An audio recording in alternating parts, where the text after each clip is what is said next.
Olá pessoal, para quem não me conhece dos outros vídeos, meu nome é Fernanda Roveroni, sou advogada de Direito Empresarial, especialista em técnicas de negociação e mediação, pós-graduada em Direito Civil Empresarial, trabalho no escritório Crivellari Padovese Advogados e hoje queria conversar um pouquinho com vocês a respeito dos processos de recuperação judicial em tempos de pandemia e do Covid-19. O Instituto da Recuperação Judicial ele surgiu em 2005 com a Lei 11.101 e apesar de ser um instituto um tanto quanto recente, ele já vinha sendo amplamente utilizado por várias empresas, já haviam muitos pedidos de recuperação judicial, um instituto que estava cada vez mais corriqueiro e a gente imagina que com essa situação instaurada pelo Covid-19, os números de recuperação judicial tendem a aumentar no decorrer desse ano e no próximo ano. Mas, além disso, os processos de recuperação judicial já em curso também podem sofrer alguns impactos, alguns não, muitos impactos em decorrência da pandemia. Já pensando e prevendo essa situação, o CNJ, Conselho Nacional de Justiça, em 31 de março desse ano, fez uma recomendação, é a recomendação 63, para todos os juízos tribunais e juízos que cuidem de processos de recuperação judicial e falência, recomendando algumas medidas que eles devem aplicar. Não é vinculativo, não é uma lei, uma norma propriamente dita, é mais uma recomendação, mas que tem sim sido observada por esses juízos. E nós vamos ver aqui um pouquinho, então, do que prevê essa recomendação 63. Vamos dar aqui uma explanada nos principais pontos da recomendação. Bom, o primeiro ponto que a gente vai analisar aqui da recomendação 63 é em relação a planos de recuperações judiciais já aprovados. Muitos desses planos podem ser afetados, as obrigações previstas nesses planos pela recuperanda podem ser afetados por conta da situação do Covid-19. E a recomendação do CNJ neste sentido é que as empresas em recuperação possam apresentar planos modificativos. Esses planos modificativos, claro, vão ter que ser submetidos novamente a uma Assembleia Geral de Credores que vai votar pela aprovação ou não, tá? Mas a condição para isso, é que essas empresas em recuperação judicial estejam adimplentes, tá? Com as obrigações previstas no plano até o dia 20 de março de 2020, agora que é mais ou menos quando se instaurou a situação da pandemia e também desde que as obrigações dessa empresa em recuperação tenham sido afetadas, tenha se diminuído a capacidade dela em virtude da situação do Covid-19, tá? Para quem não assistiu ainda os nossos outros vídeos que falam sobre caso fortuito e força maior, que falam sobre onerosidade excessiva, vale a pena que dá uma conferida. E nesse ponto a gente vai ver que essa recomendação do CNJ vai totalmente de encontro com aquilo que a gente já vinha falando, tá? Um segundo ponto que eu destaco para vocês é justamente relacionado a isso que eu mencionei de caso fortuito e força maior, porque o CNJ recomenda para os juízes, desembargadores, enfim, para o Poder Judiciário que em face a uma situação de descumprimento do plano pela recuperanda, ou seja, pela empresa em recuperação, quando se verificar que esse descumprimento se dá em decorrência das medidas de isolamento, os juízes devem considerar, por essa recomendação, que se trata de caso fortuito e força maior para evitar a aplicação do dispositivo da Lei de Recuperação Judicial e Falência, que determina a convolução, ou seja, a conversão do estado de recuperação judicial para falência. Então, é uma medida, que evita a decretação da falência dessa empresa em recuperação judicial.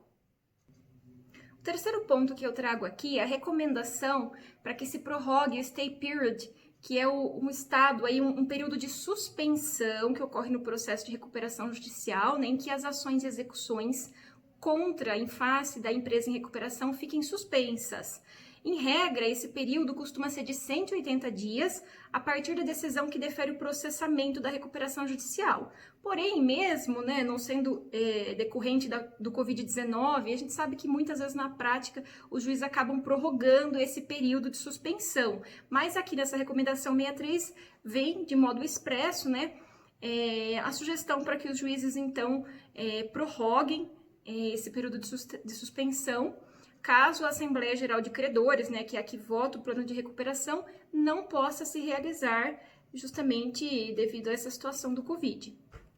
Um outro ponto que eu destaco é a recomendação para que se haja com cautela ao se deferir medidas de urgência, como, por exemplo, despejo, medidas executórias de obrigações que foram inadimplidas durante esse período de pandemia. E o quinto e último ponto que eu destaco sobre essas recomendações do CNJ é a questão da suspensão das Assembleias Gerais de Credores presenciais.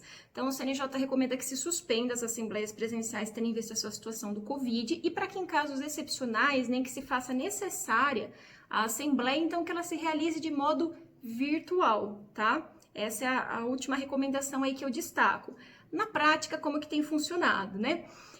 Nós temos visto aí muitas recuperações em que os juízes decidem por prorrogar realmente a ocorrência da Assembleia Geral de Credores por tempo indefinido ou para que ocorra mais para o fim do ano.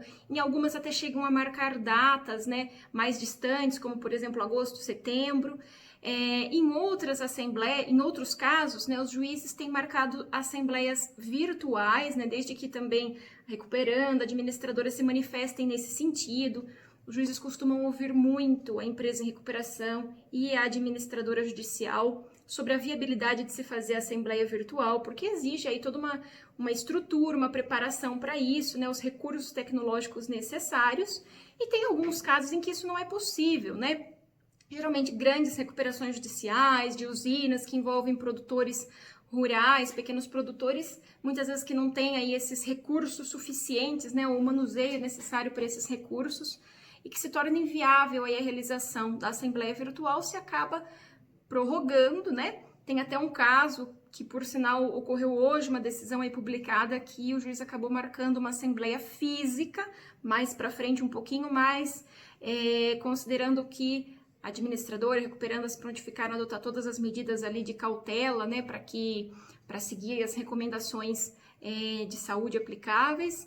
E nessas recuperações em que tem ocorrido assembleia virtual, nós já participamos de algumas, a nossa impressão é muito positiva, tem dado muito certo, né? Tem sido um método muito eficaz, o virtual, né, para se realizar essas assembleias. Tem permitido aí até que muitos credores que poderiam ter dificuldade de se locomover até o local aí de realização da assembleia consiga participar, nem que seja para participar como ouvinte, enfim. Então, além disso, tem sido muito eficaz e tem dado muito certo a assembleia por meio virtual, tá? Por fim, eu destaco para vocês que já existe um projeto de lei, o projeto de lei 1397 de 2020, apresentado agora em 1º de abril, né, que propõe aí algumas medidas de caráter emergencial, né, para que se altere de modo transitório, né, de cunho transitório, algumas disposições da Lei de Recuperação Judicial e Falência, tá? Não é uma norma jurídica ainda porque não teve aprovação, né? É um projeto que está em trâmite e qualquer novidade a gente vai trazer para vocês. Espero que esse vídeo aqui tenha esclarecido um pouco, né, sobre essa recomendação 63 do CNJ e como, né, o Covid tem afetado os processos de recuperação judicial. E qualquer novidade em relação a esse projeto de lei, a gente volta a trazer informações atualizadas para vocês, e também vou deixar o link aqui embaixo para quem quiser se inteirar aí do tramitar desse projeto e também da recomendação 63 do CNJ. Muito obrigada!